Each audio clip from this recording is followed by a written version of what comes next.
Estamos grabando, ok. Bueno, pues comenzamos oficialmente entonces con este FAE Investiga.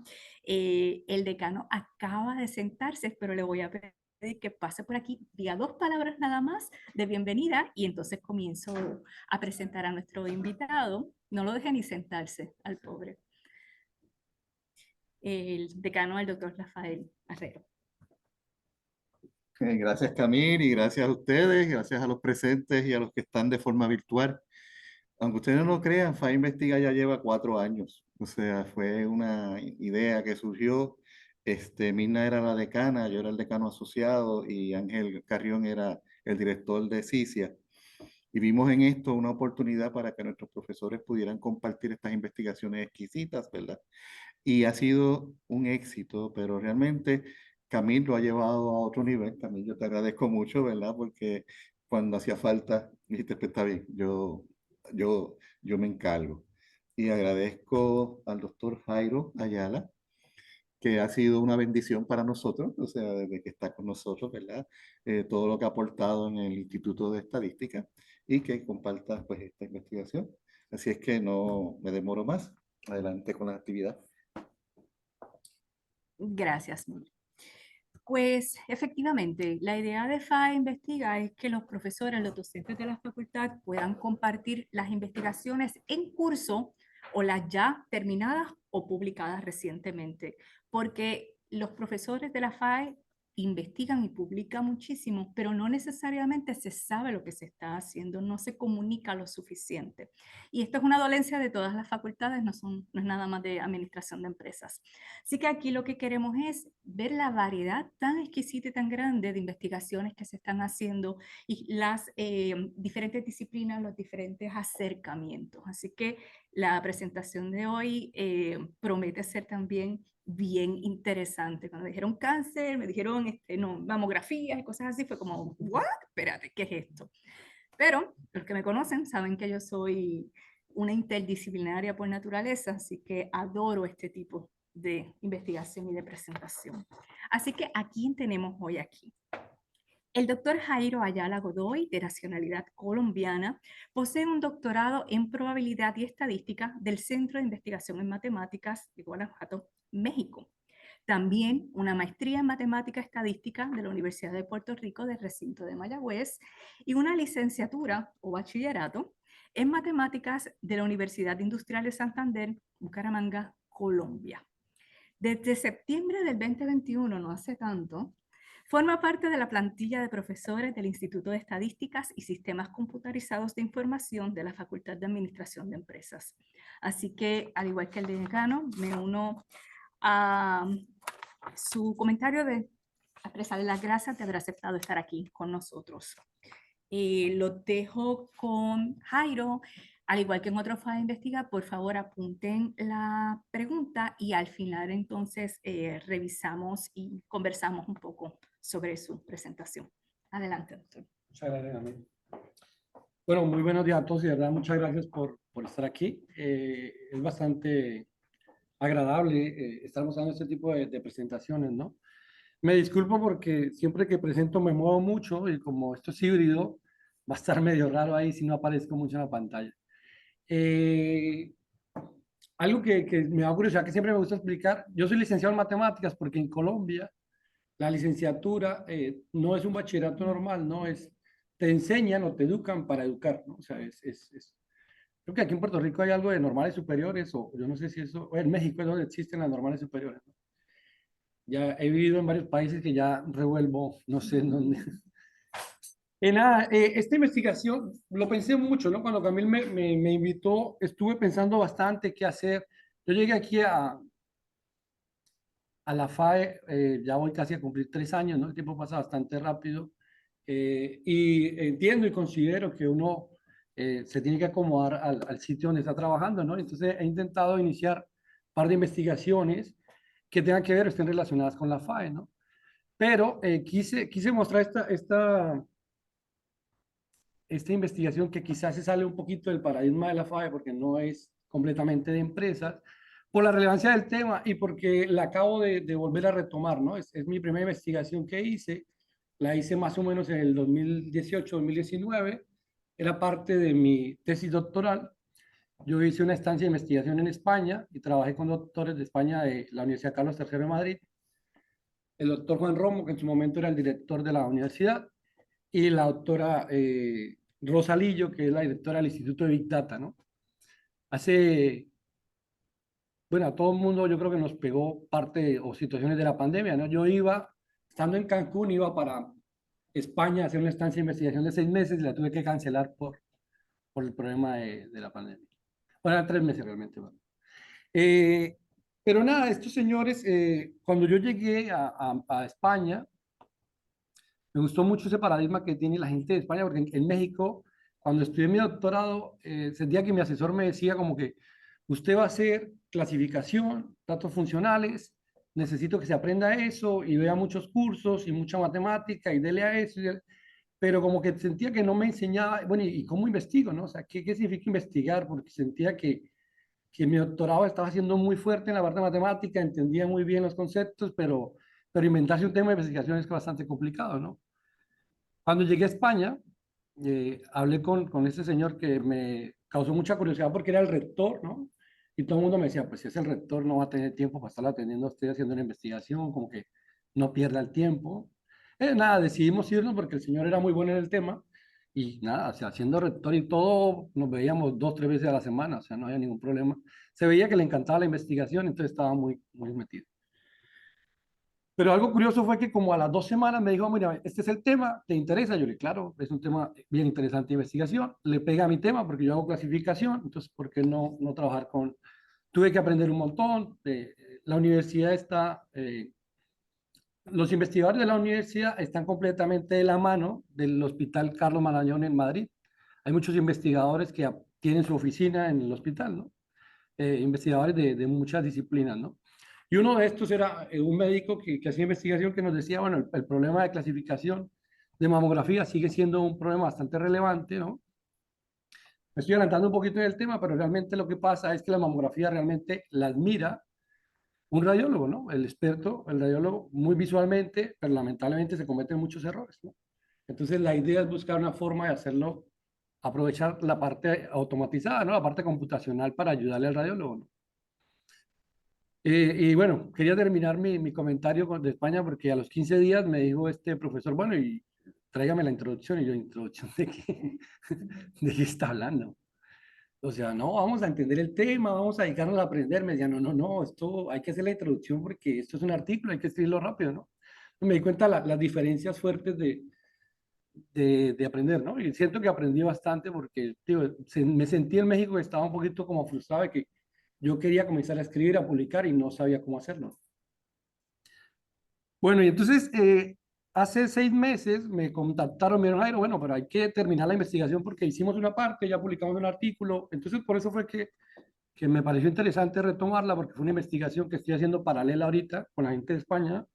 Y el problema, ¿no? Hace un par de semanas estábamos celebrando también el día se tiene como, ¿es la semana o es el día de cáncer de mama? Estamos aquí en la FAE, vi a la gente las chicas de ahí del decanato traían su camiseta rosa y todo, ¿no? Entonces digo, bueno, pero ¿por qué no hablamos del tema que es bastante relevante, ¿no? Entonces, tengo una pequeña presentación para mostrarles de qué se trata esto, ¿no? Los antecedentes yo creo que es un problema supremamente relevante, pero nosotros los matemáticos nos encanta mirar los números, ¿no? Dice, cáncer de mama es el tipo de cáncer más común en las mujeres a nivel mundial, ¿no? Y algo que siempre platico en esto es que, ojo, porque los hombres también estamos entrando, ¿no? O sea, prácticamente ya estamos creo que en el tercer puesto del cáncer, los cánceres más vistos en los hombres, ¿no? O sea, no solamente es para mujeres, ¿no? La OMS reportó, esto lo acaba de actualizar, en el 2022, 2.269.419 casos, ¿no? El 11.7% de los nuevos casos, alrededor de 685.000 mujeres, ¿no?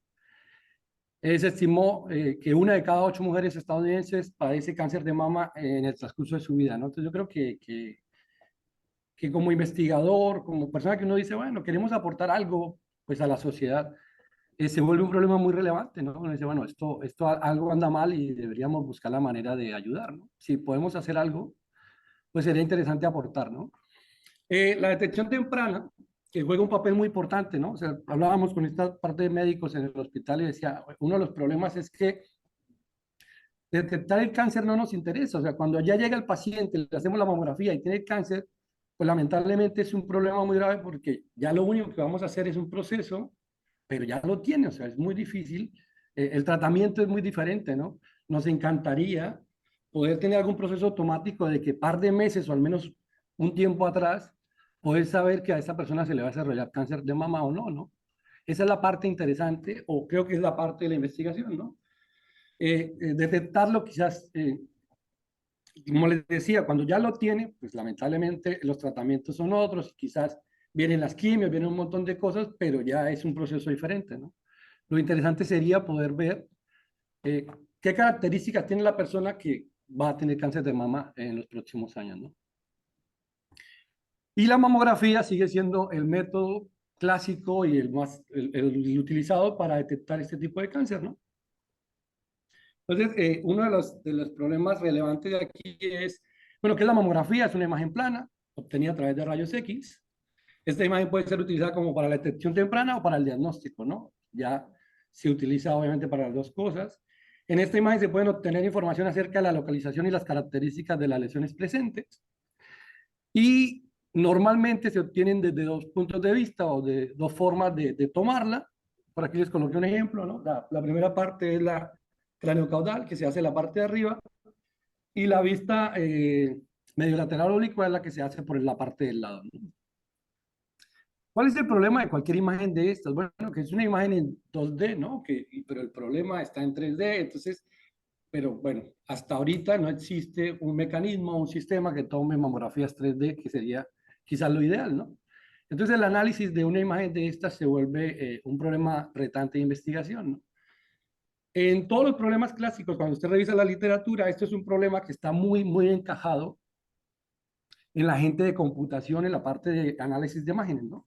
Hay un montón de metodologías que están aplicadas, pero los estadísticos siempre, bueno, cuando llegamos a España estábamos en la idea de, bueno, pero ¿por qué no lo hacemos nosotros los estadísticos, que también hay un montón de herramientas de Machine Learning que pueden ser aplicadas a este tipo de situaciones?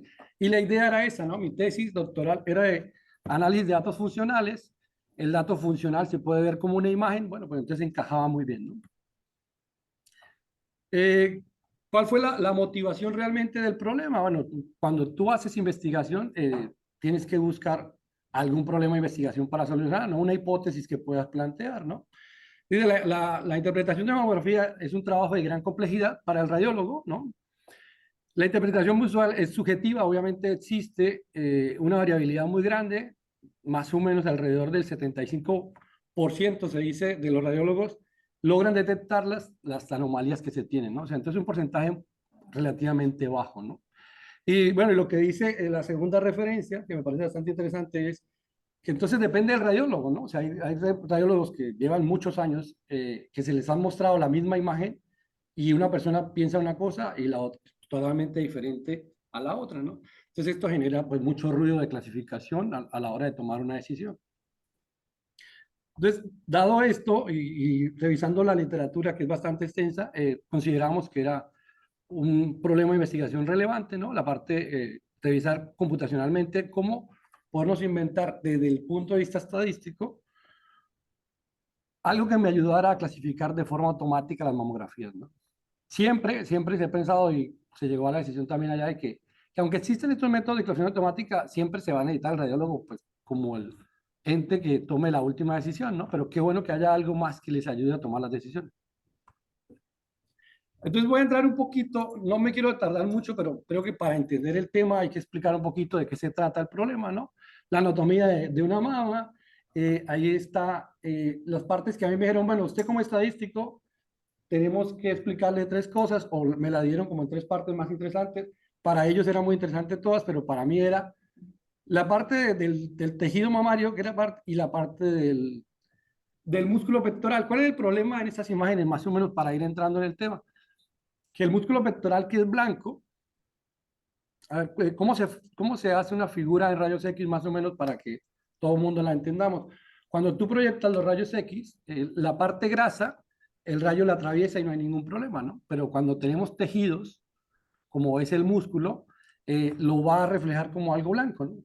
Pero lo mismo pasa con las masas. Las masas cuando... Entonces, la luz no traspasa. Entonces, uno de los problemas grandes es que el músculo, pues necesitamos quitarlo de ahí, porque para cualquier clasificación automática, si pensamos que las masas son donde está blanco, pues el músculo es blanco y lo necesitamos quitar de ahí porque el músculo no tiene ningún problema, ¿no? Entonces dice, el tejido, el tipo de tejido, el tipo de anomalía son características importantes de analizar cuando se diagnostica cáncer, ¿no? Esas fueron las conclusiones que llegamos en las primeras reuniones con los radiólogos, ¿no? Queremos ver, dependiendo de algunas investigaciones, sabemos que el tipo de tejido hace una diferencia grande en el momento de clasificarlas como benignas o malignas, ¿no? Para más o menos entenderlo, teníamos tres tipos de tejidos, el tejido graso, fibroso y denso, ¿no? Dice que el tejido denso está asociado a desarrollar cáncer de mama, es más, es el que más se estudia o es el problema grande, ¿no? Cuando tienes, y la explicación es bastante sencilla, ¿no? El tejido denso es porque comienzan a haber estructuras que no deberían estar ahí, ¿no? Los tejidos grasos son completamente naturales o normales, ¿no?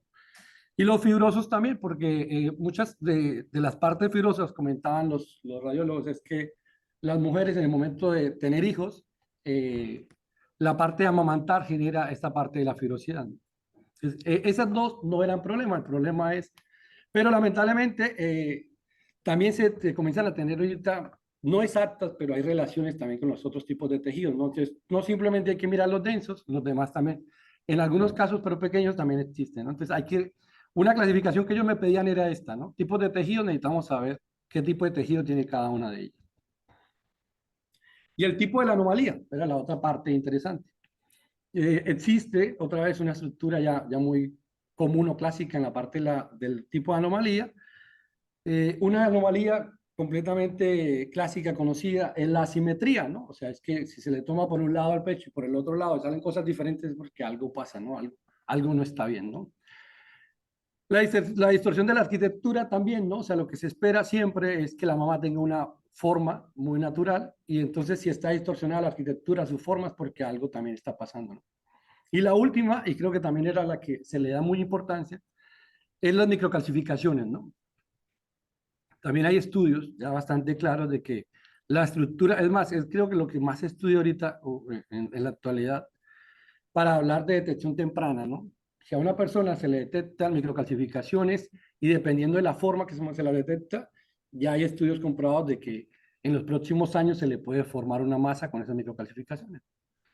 ¿Cuál es el problema para nosotros, por ejemplo, lo estadístico, la parte de clasificación? Bueno, pues que es bien difícil detectarla. No sé, ahí coloqué un ejemplito que creo que el proyector no ayuda mucho, pero se supone que hay unos puntitos rojos allá en la última imagen, que son las microcalcificaciones. Realmente clasificarlas es muy, pero muy complicado, ¿no? O sea, detectarlas es bien difícil. Si es difícil para la computadora, pues para el radiólogo de forma manual es mucho más difícil, ¿no? Dice, alrededor del 30% de los casos no palpables se detectan debido a la presencia de grupos de microcalcificaciones, ¿no? Era lo que les decía, quizás es uno de los casos que a ellos les gustaba o querían estudiar más a fondo, ¿no? Y después de que tú ya detectas la anomalía, pues también hay una clasificación para las masas, ¿no? Entonces, masas ovaladas, que tienen una pequeña estructura ovalada, hay otras que son espiculadas y hay unas mal definidas. Y otra vez creo que aquí como que la matemática también funciona bastante bien, o la intuición, ¿no? Al parecer como que las masas que tienen formas raras son las que tienen una probabilidad muy alta de ser malignas, ¿no? Entonces eso también genera un tipo de tensión o problema al hacer esta clasificación.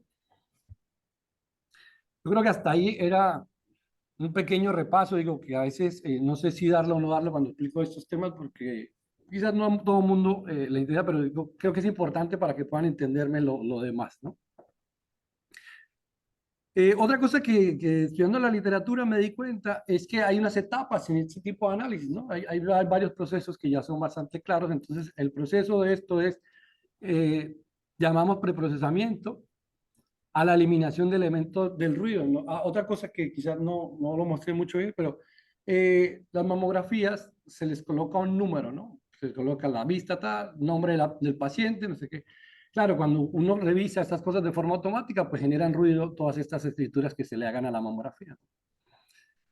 Entonces el fondo, pues hay que quitarlo porque el fondo no forma parte de la imagen. El músculo pectoral tampoco forma parte de lo que a nosotros nos interesa. Ese es el primer paso, como limpiar la imagen. El segundo paso que se conoce es la segmentación, ¿no? Se localizan y se aíslan, perdón, regiones sospechosas que se tienen en la imagen. La tercera es la extracción de características. Entonces ya tienes unas secciones, entonces deberíamos clasificar o hacer alguna análisis de características de esas partes para llegar al último paso que es poderlas clasificar, ¿no? Y la clasificación, los que trabajamos en clasificación siempre es un miedo clasificar. Esa clasificación creo que es de las más difíciles, ¿no? Porque cuando tú clasificas como blanco o negro, es la clasificación más difícil donde pueden cometer más errores, porque estás diciendo o es benigna o maligna y ya está, ¿no? Cuando hay varias categorías, el error de clasificación todavía se puede jugar ahí un poquito, ¿no? Pero decir blanco o negro, pues se vuelve más problemático, ¿no? La clasificación. ¿Qué hemos hecho o qué se tiene en este grupo de investigación que yo digo nació en el 2017, 2018, cuando fui a España?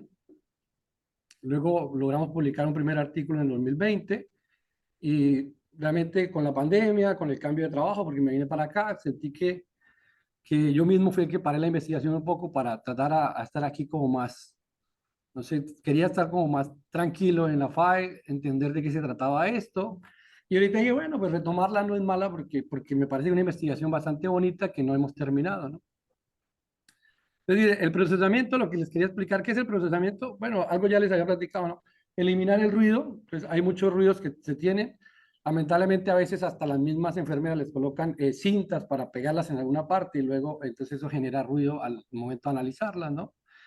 Entonces, marcas, rasguños, cintas adhesivas, el mismo músculo pectoral hay que quitarlo, ¿no? Es una tarea exigente ya que las mamografías son heterogéneas en tamaño, intensidad, forma y textura, y en ocasiones el tejido mamario oculta el borde del músculo pectoral. Y fallas en esta etapa ocasionan importantes sesgos, ¿no? O sea, pues cualquier error que se cometa acá, pues vas a dañar la imagen, ¿no? Una de las cosas que me platicaban los radiólogos es eso, ¿no?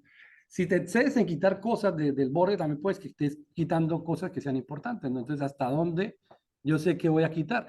Y obviamente lo que yo quería hacer, o lo que queríamos hacer, es hacerlo automático, ¿no?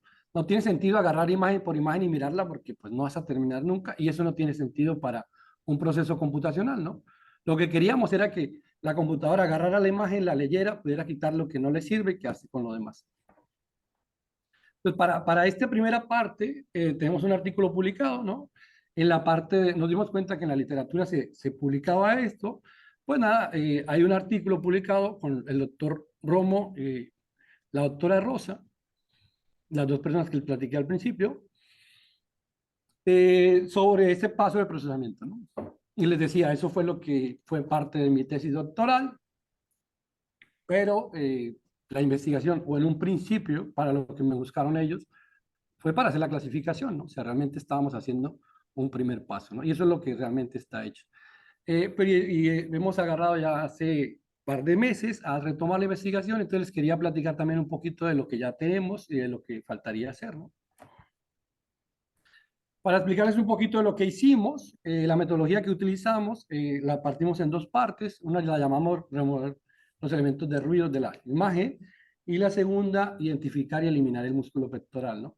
A mí me gusta mucho explicar este tipo de cosas porque siento que son fáciles de explicar, ¿no? O sea, cuando las lee uno ahí son bastante sencillas y son intuitivas de entender, ¿no? Pero también me gusta explicar que la parte matemática que hay detrás de hacer eso no es tan fácil, ¿no? O sea,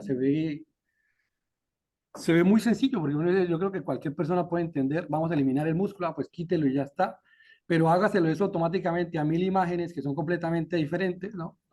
Es un problema bastante retante de investigación, ¿no? Más o menos, aquí hay unos ejemplitos de los elementos de ruido, ¿no? Lo que les decía, muchos se les coloca la etiqueta de la vista, se les coloca un número, esas cuñas a veces las presenta también la imagen, ¿no? Porque esto es como si fuera como una fotocopiadora, a veces genera este tipo de cuñas, ¿no? A veces también, muchos radiólogos dicen, depende, a veces hasta depende de la estatura de la persona, ¿no? Porque hay unas máquinas que vienen diseñadas naturalmente para un tipo de persona, pero a veces hasta la estatura de la persona puede hacerle mucho daño a la toma de la medida. Para este primer paso, bueno, y traté en esta presentación también les quería platicar que no metí nada de matemáticas, ¿no? Solamente traté de explicarlo sin meter una sola fórmula de matemática para que se entendiera y ya no darle mucha vuelta a la matemática, ¿no? Entonces utilicé la técnica de umbral. En esta hay una técnica que se llama técnica umbral, muy conocida en imágenes, que es buscar un punto donde yo pueda cortar para saber qué parte me sirve y qué parte no, ¿no? Algo que logramos ver o que se encuentra es que el fondo es completamente negro, ¿no? El oscuro negro, pero cuando se acerca al borde de la mamografía hay un gris muy especial, ¿no? Que, bueno, visualmente no es muy detectable verlo, pero cuando usted lo analiza píxel por píxel, pues es bastante, bueno, entre comillas, sencillo de lograrlo encontrar, ¿no? Estas imágenes están hechas de 1024 por 1024 píxeles, ¿no?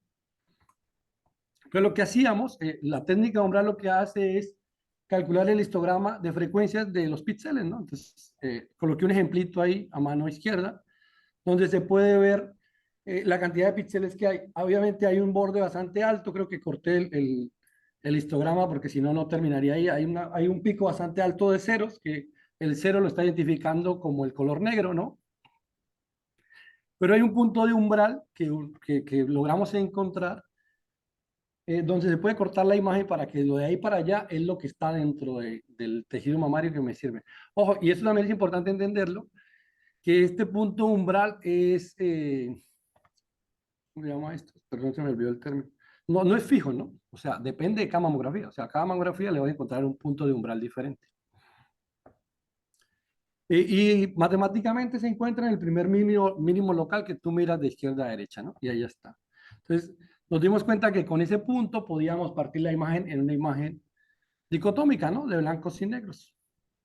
Y algo también bastante bonito para nosotros que nos pareció es que la imagen, casi siempre, porque no siempre cumple, pero la imagen más grande era la que yo necesitaba, ¿no? Entonces, los errores de la mamografía son partes pequeñas, ¿no? Entonces, era bien sencillo decirle a la computadora, pues mira, donde encuentre más unos, que es el blanco, quédate con ese pedazo y lo demás ignóralo y ya está.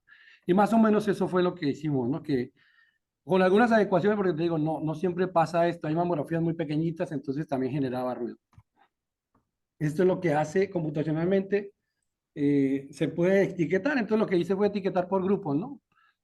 Aquí por colocar el ejemplo le coloqué colorcitos, ¿no? Entonces colocamos el grupo amarillo, el grupo verde, y lo que hace es que te digo, mira, ¿sabes qué? Automáticamente busca el grupo más grande y quédate con él porque lo demás no me interesa. Y eso hace que quede esa segunda imagen a mano derecha. Esa imagen, una de las cosas que me decían, me acuerdo mucho del comentario que me decía el radiólogo, me decía es que me preocupa que usted le esté aplicando como Photoshop y luego no regrese los píxeles que son, ¿no? Porque lo más interesante es los píxeles reales, ¿no? Cualquier cambio que usted le haga, pues le hace un daño a la imagen, ¿no? No, pues le mostramos matemáticamente que realmente yo estoy quitando la imagen, pero luego la vuelvo a retomar, ¿no? O sea, lo que se retoma otra vez es la imagen completamente original, ¿no? Una de las cosas que le gustó mucho a los radiólogos es que varios de los procesos automáticos que se tenía, eh, no se ve el borde natural, ¿no? O sea, comienzan a comerle un poco más a la... Entonces se ven las mamografías medio raras. Entonces, el miedo siempre es, bueno, y si hay algo ahí en el borde y usted se lo quitó, pues se pierde esa información, ¿no? Entonces este primer paso funcionó bastante bien y algo que también nos gustó es que prácticamente la tasa de clasificación en este primer paso era 100%, ¿no? O sea, todas las mamografías que le poníamos lo hacía sin problema. Hubo unos pequeños ajustes que le hice al modelo, pero se pudieron hacer automáticos, ¿no? Habían imágenes muy pequeñitas, ¿no? Hay mamografías que la imagen del seno queda muy pequeña y el ruido es muy grande. Entonces, en esas tuve que jugar ahí un poco a que no me fuera a quedar con el ruido y dejar a la mamografía fuera. El segundo paso fue cómo identificábamos ahora y eliminar el músculo, ¿no? Y coloqué aquí algunos ejemplos para que más o menos analicen el problema, ¿no? El problema, porque yo siento a veces digo, eliminar el músculo, pues se acabó. Otra cosa que yo hice, bueno, que se debe hacer, es que las imágenes son de izquierda a derecha, ¿no? Obviamente las puedes voltear todas y ponerlas de forma derecha para no estar ahí sufriendo con las izquierdas y derechas. Pero, por ejemplo, la primera imagen es lo que les decía, ¿no? Es una mamografía o la parte del seno es algo muy pequeña, ¿no? Aparte, es una mamografía que tiene un tejido fibroso con un montón de problemas que pues hay que tener mucho cuidado para no ir a perder información que parece bastante interesante, ¿no? La segunda tiene también un tejido fibroso, es mucho más grande y el músculo pectoral se ve, pero No sé si con el proyector me ayuda mucho, pero hay una parte del tejido fibroso que comienza a tapar el músculo, ¿no? Entonces, encontrar ese borde del músculo pectoral, ese volvió un problema relevante, ¿no? El tercer ejemplo creo que es bastante sencillo, el músculo es bastante grande y creo que está bastante visible, que es la parte que hay que quitar y ya está, ¿no? Y en la cuarta también habían ejemplos como la cuarta, donde yo no sabía si esa parte era sombra o si era músculo, porque pareciera que no sale el músculo, ¿no? O sea, otra vez, estos son errores de toma de mamografías que no, pues no podemos jugar con ellas. Es más, algo relevante que me decían la gente de hospital es que esas mamografías son costosas, ¿no? Entonces no puedo uno decirle, ay, venga, esta no sirvió, vuelva a tomar otras dos porque pues no, el dinero no da para eso. O sea, pues la tomó, hay que trabajar con lo que hay, ¿no? ¿Qué hicimos? Que entonces, bueno, entonces el problema era identificar este músculo y quitarlo. Entonces también encontramos otra técnica estadística, bueno, de parte de análisis de imágenes más bien, de transformación de intensidad. Lo que queríamos era, como les decía, hay imágenes muy fáciles de identificar el músculo porque se ve claramente dónde está, pero hay algunas imágenes donde el tono de gris es muy parecido en toda la imagen. Entonces lo que queríamos hacer era una transformación, ¿no? Y quizás aquí fue donde nos gustó bastante porque pudimos como meter un poquito la mano en la parte estadística, ¿no? Porque decíamos, bueno, los demás pasos hemos utilizado pesos que ya hay, ¿no? O sea, no tampoco nos podíamos echar las flores de esas cosas porque eso ya existía, ¿no? Quizás lo acomodábamos a nuestro modo, pero era que algo existía. La novedad funcionó acá, ¿no? Porque la función de transformaciones que existen clásicamente es una. O sea, tú dices, ¿sabes qué? Le aplico el logaritmo y hago la transformación. Le aplico la exponencial, le aplico la función cuadrática y hago la transformación, pero como les decía, estas mamografías eran muy heterogéneas, entonces yo no le podía aplicar la misma transformación a todas porque no me servía. Bueno, nos dimos cuenta que la distribución beta es una distribución que tiene una gama de formas muy diferentes dependiendo de sus parámetros, ¿no? Y jugando con sus parámetros nos dimos cuenta de esto. A mano izquierda están las transformaciones conocidas, ¿no? Como les decía, por ejemplo, ahí está el logaritmo, logaritmo inverso, potencia, raíces, pero es una sola transformación, ¿no? Entonces, y es más, yo no le quise mover mucho a los parámetros porque eso genera el problema matemático bastante complicado. Entonces dijimos, bueno, por lo menos quedémonos con una ventana de transformaciones. ¿Qué era lo que queríamos hacer más o menos? La idea era, los píxeles que son negros, pues yo quiero que sigan siendo negros. Al contrario, si hay grisecillos, vuélvalos lo más negro posible para que yo pueda. Y los que son blancos, pues que lo resalte mucho más para que me queden. Entonces, era una transformación más o menos como sinodal, ¿no? Una curva sinodal, ¿no? Y eso es lo que hace la beta, ¿no? Pero esa parte gris que ustedes ven ahí era la ventana que me daba a mí para decir, bueno, esta es muy gris, le voy a aplicar una transformación alta para que se vea la diferencia. Y esta que está bastante negrita, pues la dejamos quieta porque no tiene mucho problema y yo identifico el músculo rápido, ¿no? Más o menos un ejemplito de esto es esto, ¿no? En la parte izquierda, hice la transformación de la misma imagen, ¿no? En la parte izquierda le apliqué una beta con 5,2, o sea, esos son los parámetros. Esa es la que, cuando el parámetro segundo, entre más pequeño que sea, más negra se vuelve la imagen, ¿no? Pero yo espero que vean lo mismo que yo, que el músculo se puede detectar fácilmente, porque entonces me opacó lo demás y entonces el músculo lo resalta, ¿no? Y en la segunda, lo contrario, ¿no? Entonces la transformé bastante alta, aunque me resalta bastante el músculo, también me resalta la parte de la mamografía. Y si esas masas están muy cercas al borde, pues generan un ruido, ¿no? Porque no sé, o sea, lo que no quiero quitar es información valiosa para la imagen, ¿no? Pues nada, esta fue como la parte novedosa. Presentamos en el artículo una demostración matemática de que lo hacía empíricamente bien. Obviamente, estos resultados son empíricos porque no hay una prueba matemática completa sobre la distribución beta, ¿no? Esto es más empírico de que logramos calcular la tasa de error y logramos demostrar que esta transformación lo hacía bastante bien. Dice que, bueno, ¿y qué hicimos entonces luego? Bueno, ya vimos que las transformaciones nos podían servir. Ahora el problema es, bueno, ¿y para qué hago la transformación, no? Entonces lo que vimos es que teníamos que buscar otro umbral o un punto de corte donde podríamos sacar el músculo de golpe. Algo bueno que teníamos es que sabíamos que estaba en la parte superior, yo lo acomodé todos en la parte izquierda, entonces sabíamos que por ahí tenían que estar los píxeles, entonces lo que yo hice fue en cada imagen buscar, calculamos una media ponderada, ahí con una formulita matemática, esa I mayúscula es la intensidad de cada píxel, entonces como que recorríamos toda la imagen, siempre la parte superior de la parte izquierda, y donde se pasara de la media, pues hasta ahí llegaba, ¿no? ¿Por qué? Porque yo esperaba que las transformaciones me volvieran esa parte de músculo bastante blanca para que en el momento que llegara a donde ya no era tan blanco, pues por ahí cortara, ¿no? Más o menos el proceso que hizo fue esto, ¿no? Entonces ahí a mano izquierda tengo la imagen transformada, ¿no? Entonces le apliqué una transformación para este ejemplo, que es una bastante sencilla de hacer. Es un valor de beta bastante pequeño, entonces la parte del tejido mamario lo vuelve casi negro y resalta bastante el músculo, ¿no? Encontramos a mano derecha el primer borde, que yo lo llamo como borde rugoso, como mi primer borde que logré encontrar, que fue lo que hizo otra vez, ¿no? En cada paso, por cada renglón, buscaba el punto donde se pasara la media y ahí cortaba, ¿no? Nos dimos cuenta que no era tan sencillo de hacer simplemente eso, sino que primero a los radiólogos no les interesaba. Cuando usted amplía esta imagen, pues eso se ve un borde así bastante feo que el radiólogo me decía, pero a mí no me interesa eso porque eso no me va a dar tan claramente dónde está el músculo, ¿no? Entonces, luego nos dimos cuenta que aplicando métodos de suavizado matemáticos hay alguna técnica que se llama B-spline cúbico, que con una función B-spline cúbica podíamos suavizarlo bastante bien, ¿no? Y había forma, con la misma mamografía, de calcular este tipo de parámetros, ¿no? Esta función B-spline necesita unos parámetros matemáticos, pero lo lográbamos hacer sin problema. Entonces, ya el borde se veía más bonito porque ya se veía como más real, ¿no? Uy, voy corriendo porque me falta un montón.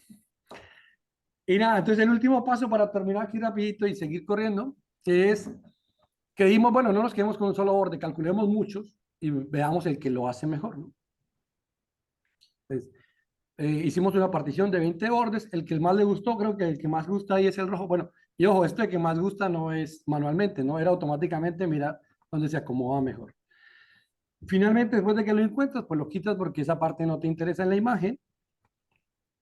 Algo esto lo agregué después de la primera vez que lo mandé a la revista porque me dijeron, bueno, suena muy bonito y todo, pero saben o sabemos que el problema computacional luego es un problema por el tiempo, ¿no? Porque hay procesos muy buenos que se tardan media hora. Uno dice, pues no la va a tener media hora para cada mamografía porque no va a terminar nunca. Algo bonito del algoritmo que nosotros hicimos, que sentimos que era intuitivamente sencillo de explicar y matemáticamente no era tan pesado, era que ahí hice una imagen, que fue la que ellos me pidieron, en la parte de abajo está el número de píxeles, en la parte de arriba está el tiempo en segundos que tardaba, ¿no? Estas imágenes eran de 1024 por 1024, entonces estábamos hablando de que alrededor de 4 segundos se tardaba por cada imagen, ¿no? Tampoco es rápido porque las cosas automáticas, 4 segundos para una base de datos de 1000 mamografías, pues te vas a tardar pero fue lo mejor que pudimos hacer, ¿no? Para la gente de computación, pues es de orden n cuadrado y entonces las cosas funcionaban bastante bien, ¿no? Algo que pasa en este tipo de órdenes, para explicarles un poquito, es que si tú te inventas un método matemático, una imagen de 1024 por 1024, y cada paso le estás pasando por encima cada rato, pues estás haciendo un loop ahí gigante y que eso se vuelve muy pesado computacional. Lo que nosotros decíamos es, bueno, si tenemos que pasar por toda la imagen, por lo menos hagamos todo lo que le tenemos que hacer en ese mismo paso para no estarlo repitiendo, ¿no? Y eso nos ayudó o lo vio bastante óptimo, ¿no? Resultados.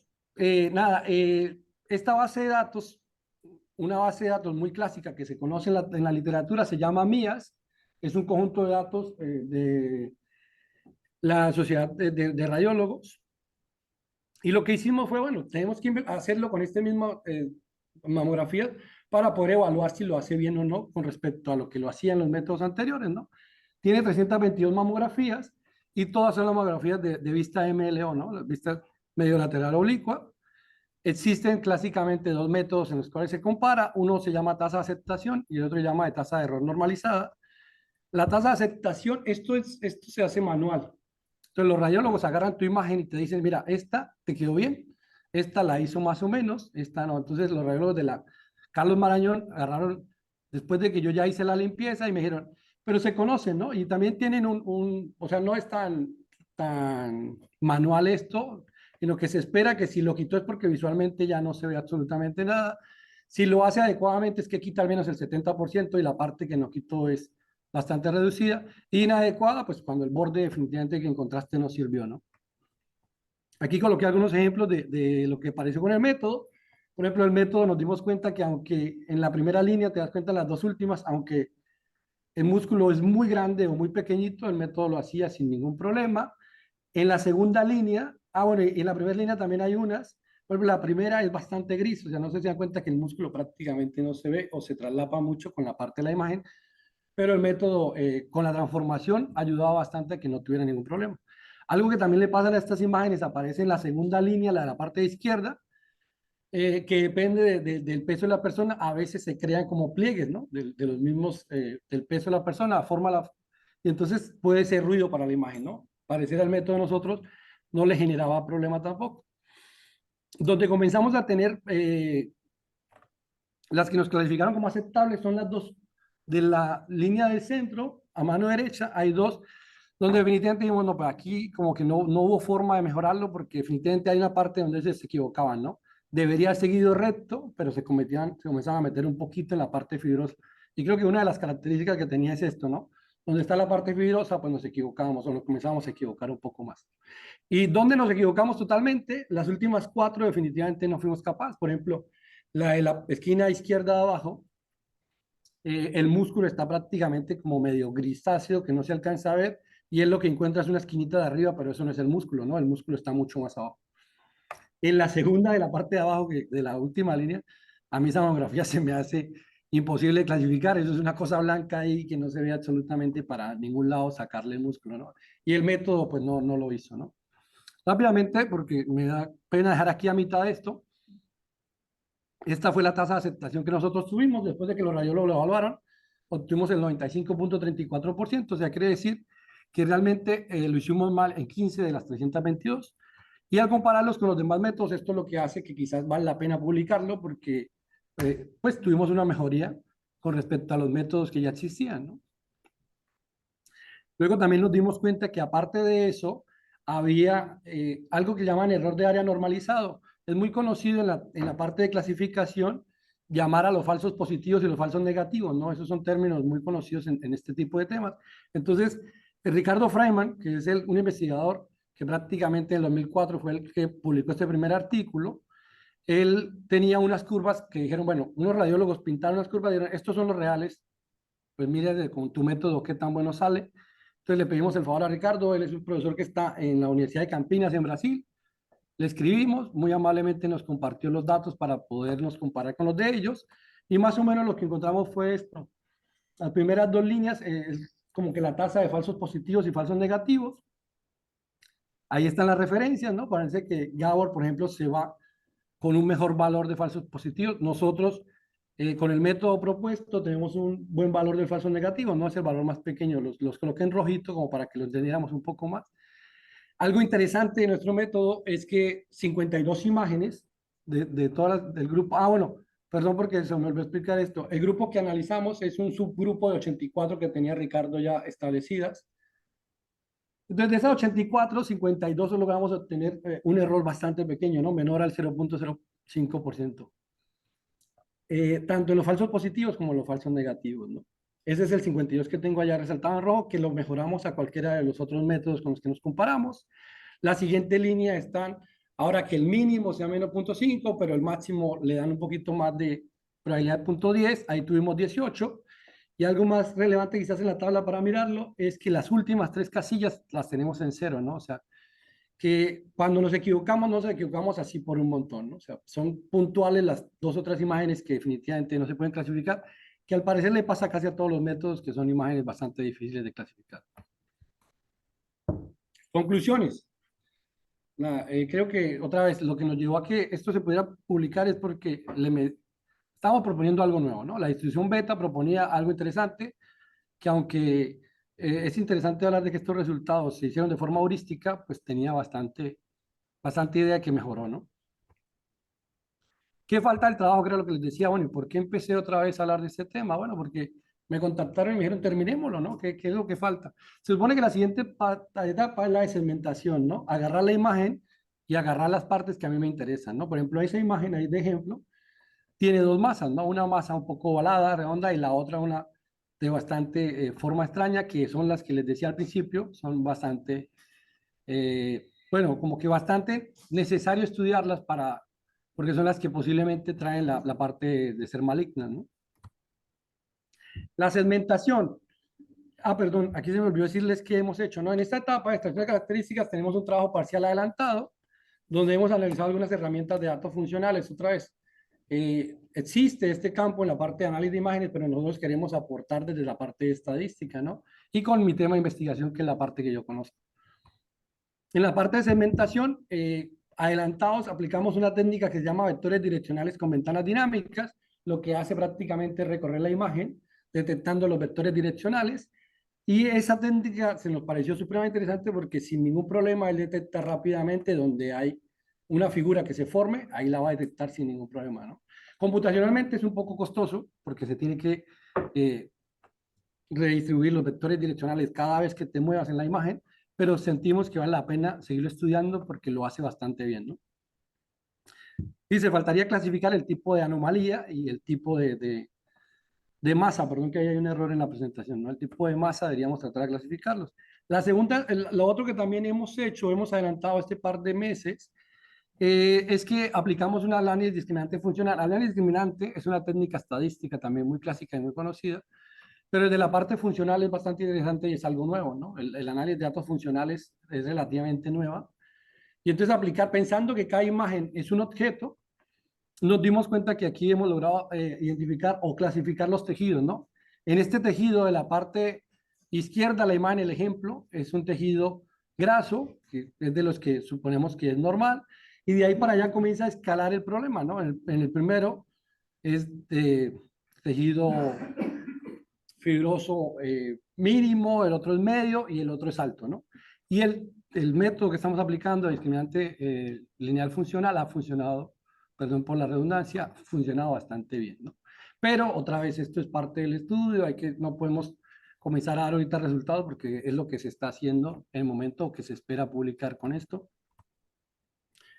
Y me faltaría la última etapa, que quizás es la más importante. Y es más, yo creo que la presentación la hago quizás por esto, para comentarle a mis compañeros, el que le guste y le parezca bonito el tema y quiera ayudarme, la gente de computación, herramientas de datos funcionales, Machine Learning, Deep Learning. Yo no me siento el experto en el tema, pero he intentado aprender algunas cosas de estas porque siento que funciona y es muy interesante para poder darme la parte de clasificación. ¿Cuál es la clasificación final? Pues decir que la masa que encontramos es benigna o maligna, ¿no? Y la base de datos la tiene y la idea sería tratar de hacer este último paso. Y perdón porque no sé si me salió el colombiano aquí al final corriendo, pero quería cumplir con el tiempo.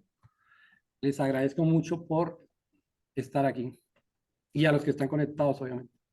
Nos quedan 5 minutitos para preguntas, observaciones, ayudas, comentarios, sobre todo los que son de esa computación. Bueno, Jeron, excelente presentación. Yo estuve, aunque acabo de llegar, te estuve siguiendo Gracias, Juan. Y en la parte, es una investigación, como tú lo dices, sumamente interesante y de relevancia, porque salva vidas en clasificar correctamente y de forma apropiada, salva vidas, y eso es definitivamente muy relevante.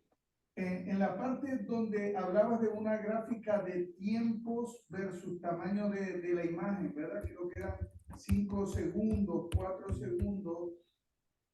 A veces la complejidad, claro.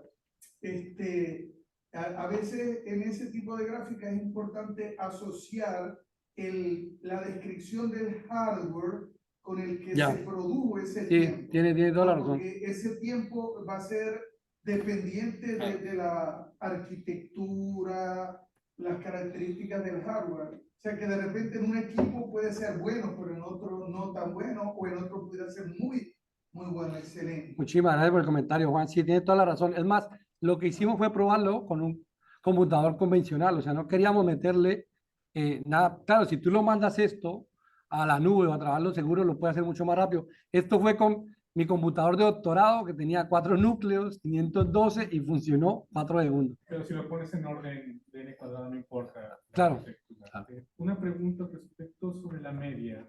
Sí. ¿Cómo calculas la media para la parte de discriminar el músculo? ¿Por línea? ¿Por renglón? No, la media. Por toda la imagen. Sí, la media, es bien interesante esto, que bueno preguntar. Yo, los que son cero los ignoro, entonces por eso llamamos como media ponderada, porque realmente los ceros no los voy a meter. Entonces, esa M que está por ahí, que no quise hablarle mucho ruido, es el número de píxeles con licencia distinto de cero. O sea, es una media ponderada. Yo agarro todos los píxeles que son distintos de ceros, calculo esa media, y ahora sí, el método lo hace línea por línea, o sea, me doy línea por línea y agarro, pum, aquí paro. Yo sé que si tú, por ejemplo, haces un método de ventana, va a incrementar el tiempo de Claro. ejecución. Pero creo que valdría la pena, ¿no? Porque eso podría ser de las últimas gráficas que pusiste, donde no se puede distinguir el músculo de la mama, aunque visualmente uno dice, pues sí se puede ver en la secuencia. Yo creo que Ventana si dinámica se puede dedica un mejorar. poco por una ventana en lugar de una línea, con la información de los vecinos, pueden rescatar parte de la estructura. Sí, sí, tienes razón. Y es más, yo creo que cuando uno explica ahí, lo explica un poquito como medio a mentiras, porque no explica el método completo, porque no simplemente es mirar esto, sino que yo me voy dos píxeles más allá y dos de acá, y si sí me pasé, paro, si no me paro, pero sigo. Entonces, como que hay un poquito de rescalamiento, pero no es muy bueno. O sea, sí vale la pena mejorarlo. Yo creo que tiene mucho sentido. Si esto de ventanas dinámicas, ahorita que lo estoy aplicando, porque nunca lo había aplicado, lo apliqué ahorita para la parte de segmentación y siento que sería bien útil aplicarlo ahí. Sí, a lo mejor podría ser que mejorara Claro. esa diferencia. Perdón, no sé si No, estaba miraste el verificando si chat, había ¿sí? alguna pregunta, pero no lo estaban Ah, ok. felicitando. Eso era lo que estaban haciendo. Pero no había preguntas en el chat. Dime, doctor. Sí, mire, que un trabajo siempre, uno de los aspectos que me interesa mucho son los datos. Y entonces, yo no sé si he entendido mal, pero imagino que cada imagen que has analizado produce, o sea, produce algo así como un vector de datos. Realmente la analizas Solamente produce un dato. No, analizas 1024 por 1024 píxeles, porque realmente el análisis es por píxel. Eso no se ha mencionado, que una imagen debe producir, o sea, Sí. un vector de datos posiblemente. Por aquí lo coloqué, pero creo que no lo hablé mucho, pero sí. Son 322 mamografías digitales con las que probamos de tamaño 1024 por 1024. O sea, realmente todo el análisis. Porque ese comentario del doctor también es muy bueno. O sea, este es un proceso que se hace por píxel. Hay algunos otros que lo hacen de otras formas, ¿Por ¿no? qué menciono esto? Porque al final dice que bueno, esto, o sea, esto va a seguir en estudio y se va a aplicar algunos métodos como machine learning y clasificación. Es lo que esperamos hacer, sí. Entonces justamente para esos métodos se necesita, o sea, se necesita, digamos, una matriz de datos amplia, ¿verdad? Claro. N por T. Por eso es que No, sí. eso de los datos. No, te agradezco mucho y te digo, no, son 1020, o sea, la matriz de datos de 1024 por 1024, que es lo que genera un problema relevante porque es que son bastante grandes, ¿no? O sea, analizarlo píxel por píxel y luego va a depender de cuántas imágenes, y eso hace que, pues, incremente el tiempo. Por ejemplo, cuando en la parte computacional, siempre cuando tú presentas un artículo de estos, lo más interesante es eso, tener algo óptimo, ¿no? No sé, perdón no sé si alguien que está en línea tenga algún comentario, alguna pregunta.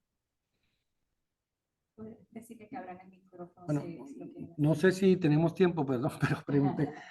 Si alguien puede abrir el micrófono sin problema o puedes escribir en el chat, yo lo reviso.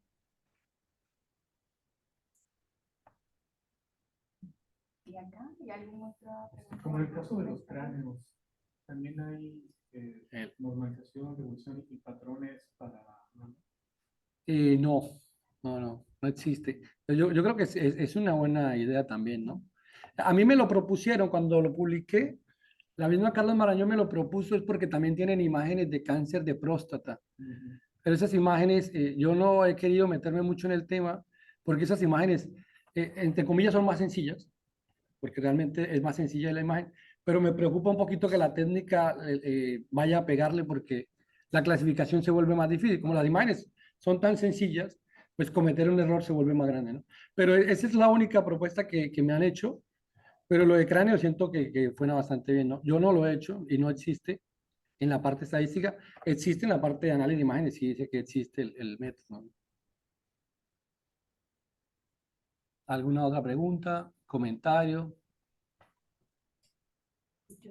Creo que entonces damos por finalizada Gracias. esta presentación de FAE Investiga, súper exitosa, súper distinta, y lo que me alegra es que los profesores, las profesoras, los colegas están utilizando esta oportunidad para poder presentar sus investigaciones y ver que investigaciones tan importantes y tan prácticas también se están haciendo. Así que los invito a que si quieren presentar se acerquen para seguir haciendo entonces estos ciclos. Por el momento todo el mundo me ha dicho que sí, nadie me ha declinado una investigación, pero lo que quiero es darle espacio a todos y a todas para que presenten. ¿No? Y si se habrán dado cuenta, me he ido por los diferentes departamentos para que haya representación de toda la facultad y no de uno en particular. Pues gracias a las personas que se conectaron y por estar presentes, gracias al doctor y gracias a ustedes. Y aquí hasta el próximo FAE Investiga. Muchas gracias. Nos vemos. No, gracias a ustedes por venir y gastar aquí su tiempo escuchando. Muchachos, muchas gracias. Logré rescatar 2 estudiantes que vinieran.